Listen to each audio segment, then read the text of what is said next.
Attorney Rufil Fernandez Banyok. Attorney Rufil Fernandez Banyok. Straight to the point. O karon, ania ang inyong anchorman. Somos a liquid adversus veritatem sed pro veritate. Wa kita mahimo aron sa pagpakigbatok sa kamatuoran, kundi aron sa pagdapig sa kamatuoran.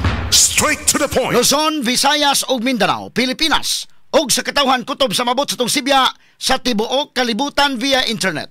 Maayong buntag ug kumusta? Live gikan sa Queen City of the South, Cebu City, Philippines. Welcome nining atong tulumanon ug inyong tulumanon. Straight to the point. Kini po inyo boss kalagad sa kahanginan kasamang Rufil Fernandez Banyok. Mao'y paday makiguban kaninyo nining laing adlaw sa atong pagpakigbisog. Adlaw karon mahigala nga Miyerkules pitsa 25 na. Buwan makigalaan sa Hunyo tuig 2025. Straight to the point. Sa gihapon natagantag pagtagad ng mga issues nga may labot ang lungsod. Nagbagang mga expose, nagunang mga reports. Dinhi lamang gyapon mga higala sa atong pag-uban-uban. Nining atong tulumanon ug inyong tulumanon. Straight to the point. Naguna sa atong mga hisgutanan karon nga buntaga mga higala.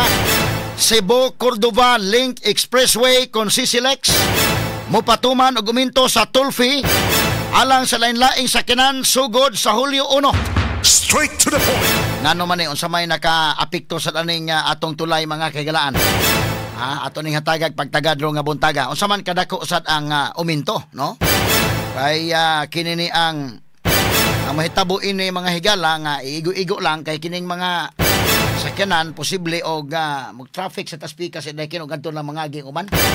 Katungoy kahatag og toll fee da adto mo tuyok dito sa first ug second Mactan Bridge. Katong dunay ikahatag da pwede mo agi sa CCLEX.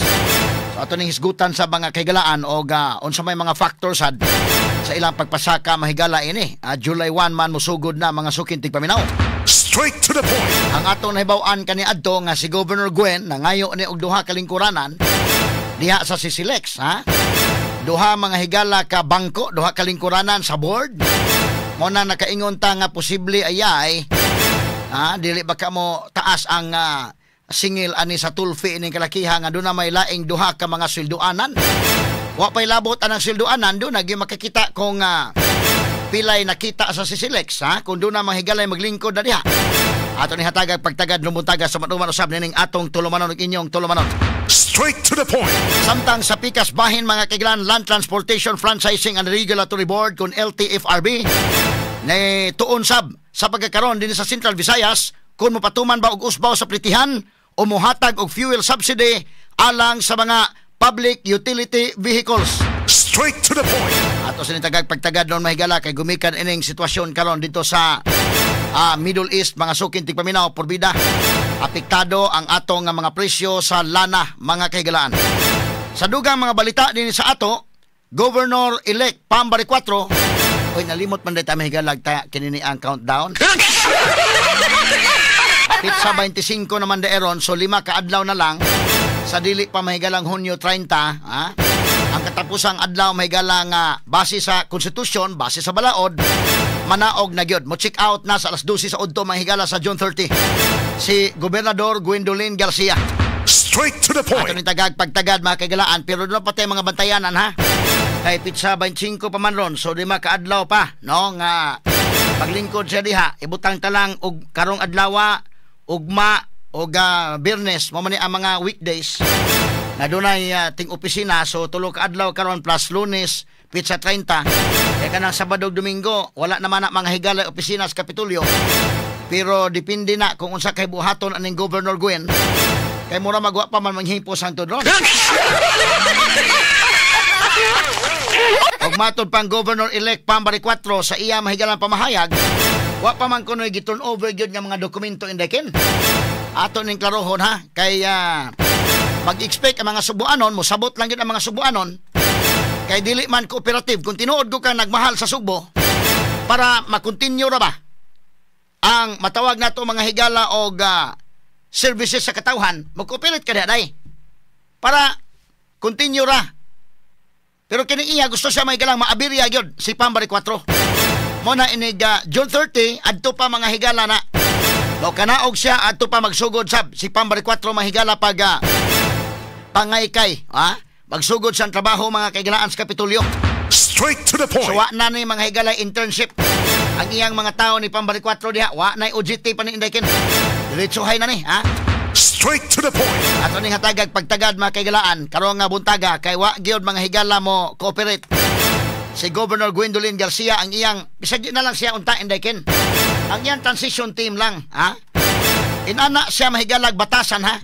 Pwede man na mga kaigalag si Gwen moingon nga di lang siya maka-attend. Pero ang iyang team maoy makig-istorya sa team pod ni Pambari 4. So mo na'y timan-an sa mga subuanon niya maghuna-huna ra ba mobalik pasunod? Og tinuod nga serbisyo alang sa katawhan, kana ba mo ang ibutang sa iyang utok? Straight to the point. Iyang kaugalingon ang gihuna-huna ana, mo na'y klaro mahigalang istorya. Katari pagtagad lubutaga sa batuman usab nining atong tulumanon ug inyong tulumanon.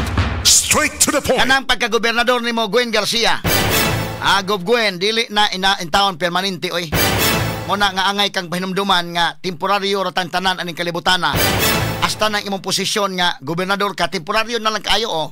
John 31 naman na. Ano gyud nga kapituko pa kadiha sa imong posisyon sa Kapitolyo. Straight to the point. Ang mga tao giluod na nimo anang imong posisyon diha imong panggobyerno sa Kapitolyo. Straight to the point. Manang gipulihan na ka. So karon butaga tagantang ni pagtagad, ha? So uban usab nining atong tulumanon ug inyong tulumanon. Straight to the point. Samtang dugang mga balita may gala dito sa kauluhan na abot na kagabi ang 31 ka mga Pilipino gikan sa Middle East nga unang batch sa namauli subay sa tensyon didto sa maong rehiyon.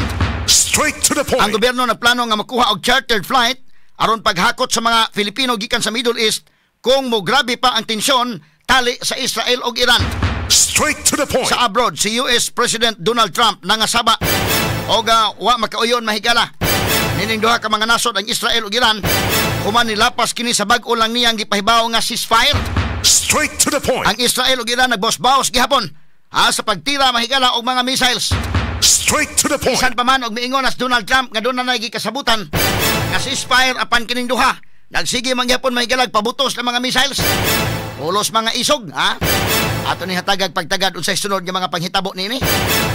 Og unya ang foreign minister ba mga higala sa Iran nakikistorya na ngadto ni Vladimir Putin. Ang presidente sa Russia. Ang pangutanan dako daron kung unsa ba mga higala mo tabang bang Russia o dili. Kay kung moingon lang Russia nga igo na sa mo condemn, mohatag og statement da okay gyapon na makapaboost gyapon sa moral sa mga Iranian. Bata kung kundim-kundim lang lahi maguna may galang statement lang. Mao ni atong tagag pagtagad sab karon mga kaigsunan. Og maghatag og statement magunahuna po ang kinini ang Russia mahigalang doon na pa sa dakong problema sa Ukraine. Medyo dili kay sa makatabang basig mga tabang sa Russia maingong Russia nga kami pod bitaw dili na may problema sa isod man ang kalakihang mga kagtabang sa taong utlos ang problemado. Atong niagi katawa-katawa may gala ambot po si Jinping o si Jinping po'y pangayuag tabang inday kay maingon po si Jinping na kami po na may problema sa Taiwan. Di apay West Philippines Sea mo, kay daghang mga mo claim sad.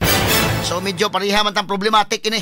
Straight to the point. Mao nang istoryaha mga sukid tigpaminaw mo na karon kining Israel og Iran og maggubat sila mahigala og maohon nga ang US pod niingon na nga bida naglagot sa Trump mahigala nga ang duha ka nasod pulos isog sige pag binayluay mahigala mga missiles na magsinggol lang na sila mga higala og kumbate Iran versus Israel malangan og kahuman ning gira mga sukid tigpaminaw og wa nay paminawon malangan og kahuman ang gubat ning duha ka mga nasod apil tang maapektahan mga higala kay ang gasolina porbida nagtaas na gyud maayo mga sukid tigpaminaw.